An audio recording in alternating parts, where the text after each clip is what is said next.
Assalamualaikum, salam sehat bro. Saya akan membahas sedikit masalah modul konverter dual supply ini. Jadi inputnya, atau saya gambar saja agar mudahnya.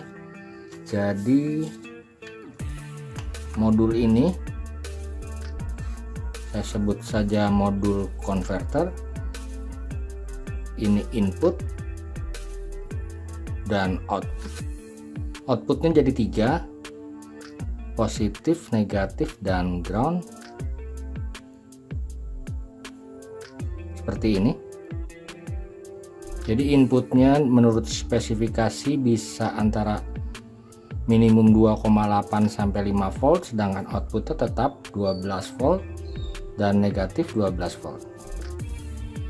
Oke, akan saya coba saja. Saya solder dahulu dengan kabel. Oke, sudah bro, saya buat inputnya di 5 volt saja karena menurut spesifikasi maksimum input 5 volt, minimum 2,8. Untuk spesifikasi lengkapnya bisa kalian lihat pada deskripsi video. Oh ya, sebelumnya modul ini biasa digunakan untuk op-amp yang biasa menggunakan dual supply. Oke, kita coba saja ukur. Karena groundnya gabung, groundnya sama input dan output, jadi saya gabung.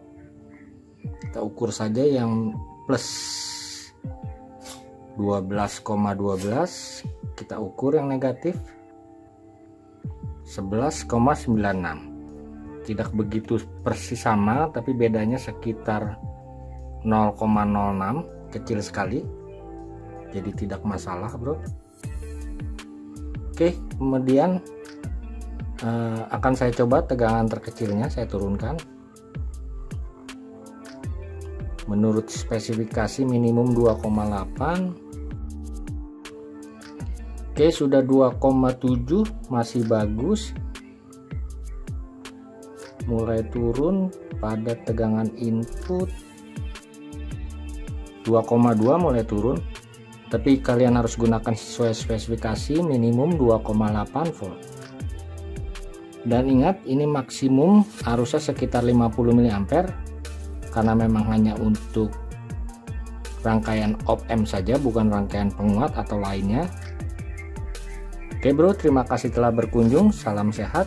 Wassalamualaikum warahmatullahi wabarakatuh.